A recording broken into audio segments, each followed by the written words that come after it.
میں سب سے پہلے جو 9 منتخب سینیٹرز اس ایوان میں آئے ہیں ان کو اپنی طرف سے دل کی عطا گہرائیوں سے مبارکباد پیش کرتا ہوں، اور میں یہ بھی سمجھتا ہوں کہ جو سینئر اراکین ہیں سینیٹرز، ان کا بہت بڑا رول ہے یہاں اس سینٹ میں ان کے رول پہ خراج تحسین بھی پیش کرتا ہوں اور توقع کرتا ہوں کہ جو نئے اراکین آئے ہیں وہ ان سے گائیڈنس بھی لیں گے، ان سے مستفید بھی ہوں گے۔ سینٹ کا ایوان میں سمجھتا ہوں کہ بہت امپورٹنٹ ایوان ہے۔ 73 کا جب کانسٹیٹیوشن بنا تھا، the founding father Zulfiqar Ali Bhutto, انہوں نے احساس کیا کہ اس وقت یونی کیمرل سسٹم تھا، ایک ایوان تھا، صرف قومی اسمبلی تھا، اور اس وقت احساس مرومی چھوٹے صوبوں میں بہت زیادہ تھی، اور اس کو احساس محرومی کو دور کرنے کے لیے یہ ایوان جو تھا، ایوان بالا، اس کی تشکیل ہوئی 73 کا آئین میں۔ اور اس کی وجہ سے اگر یہ اقدام پہلے ہو جاتے، جو احساس محرومی کا تھا، یہ فال آف ڈھاکہ نہ ہوتا، ملک 2 لاکھ نہ ہوتا، تو اس لیے اس کی امپورٹنس بہت زیادہ ہے۔ اور کچھ لوگوں کا یہ خیال تھا کہ اس کی امپورٹنس نہیں ہے، مگر ہمارے سینئر جو یہاں سینیٹرز ہیں ان کے رول سے، اور میں رضا ربانی صاحب کا بھی نام لوں گا کہ انہوں نے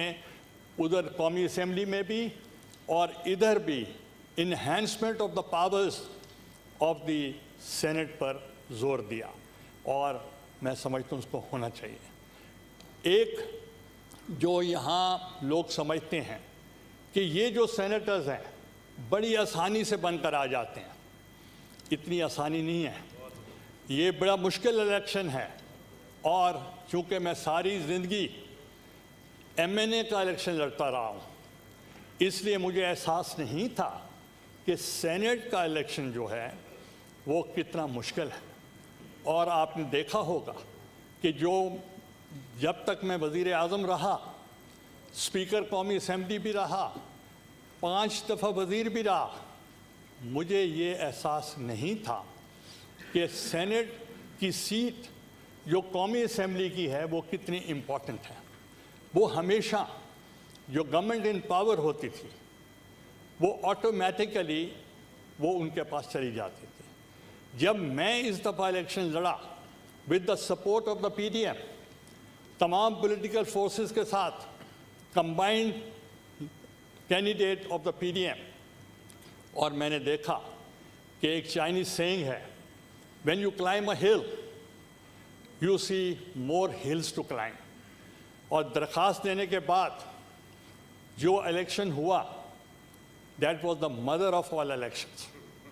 تو اس لیے میں سمجھتا ہوں کہ وہ اتنے آسان الیکشنز نہیں ہیں، and the people were glue to the television کے رزلٹ کے لیے، اور آپ نے دیکھا کہ اس کا کتنا پہلی دفعہ پتہ چلا کہ یہ بھی الیکشن ہوتا ہے۔ اور اس دفعہ سینٹ میں یہ ایک ہم نے ویسٹ منسٹر سسٹم کے تحت آئے ہیں۔ Westminster system parliamentary form of government ہے۔ قائد اعظم محمد Ali Jinnah he always preferred the parliamentary form of government and he gave importance to the parliamentary system. اس کے مطابق اس لیے ہے کہ we are answerable to the people of Pakistan through the parliament. اور مجھے یاد ہے کہ میں بطور وزیر اعظم کی حیثیت سے میں کبھی بھی مس نہیں کرتا تھا کوشچن آور، کیونکہ آئی میڈ شیور کہ جو پارلیمنٹیرینز ہیں یا منسٹرز ہیں یا پارلیمنٹری سیکرٹریز ہیں، منسٹر آف اسٹیٹس ہیں، they should be answerable to the people of Pakistan. I made it a point to be present during the question hour. اگر کہیں کوئی منسٹر جواب دینے میں مجبوری یا مشکل پیش آتی تھی، دقت آتی تھی، تو میں ایز پرائم منسٹر خود کھڑے ہو کر میں جواب دیتا تھا، اور جب جواب دیتا تھا تو اس سے کچھ میرے لحاظ سے اور کچھ پرائم منسٹر کی پریزنس سے، اور دوسرا I had been the Minister for Housing and Works, Urban Affairs, Environment, then I was the Minister for Railways, then I was the Minister for Tourism, then I was the Minister for Local Government and Rural Development. تو اس لیے وہ تجربہ، and then the Speaker for more than 4 years, تو وہ تجربہ ہمیں فائدہ مند ہوا۔ اب ویسٹ منسٹر سسٹم میں کیا ہے،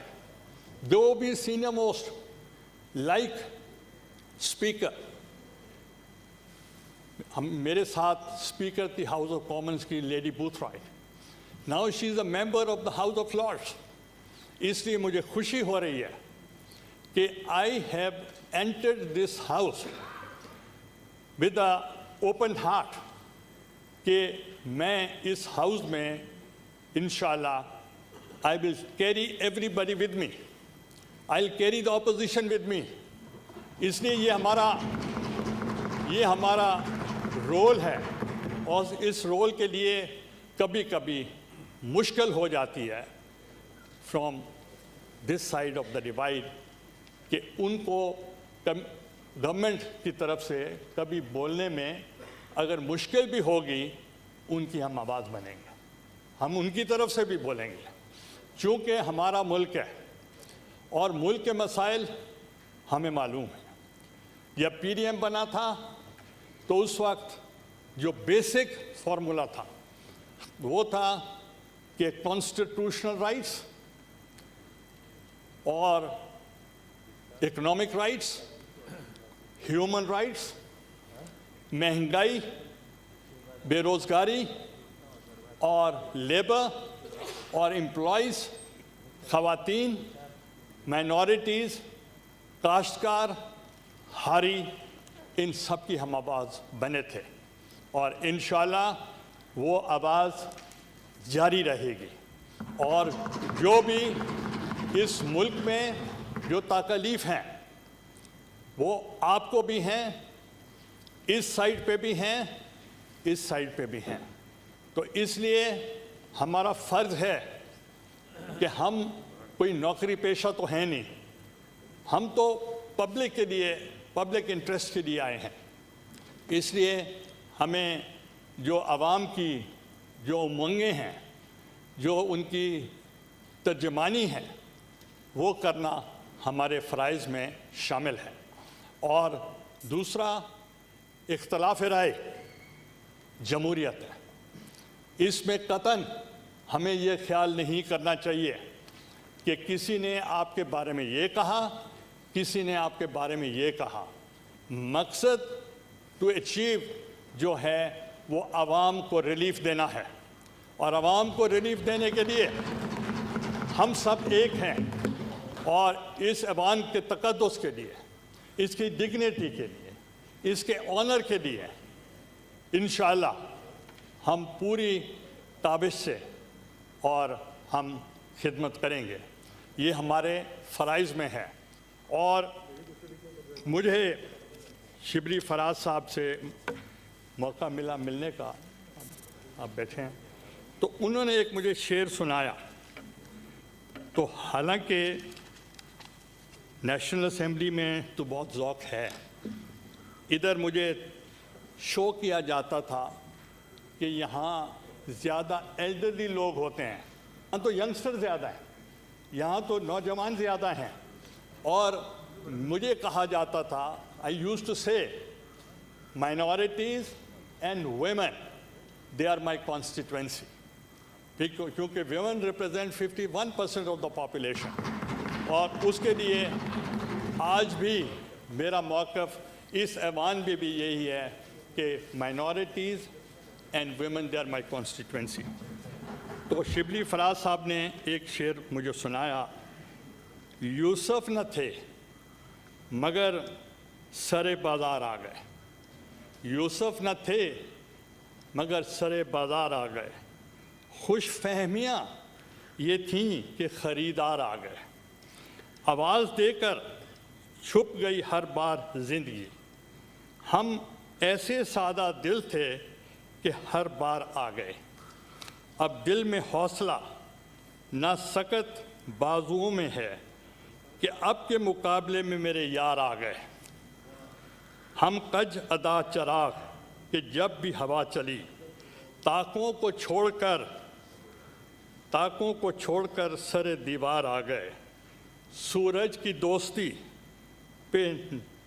جنہیں ناز تھا فراز وہ بھی تو تیرے سایہ دیوار آ گئے۔ Thank you. پاکستان زندہ باد۔ Thank you.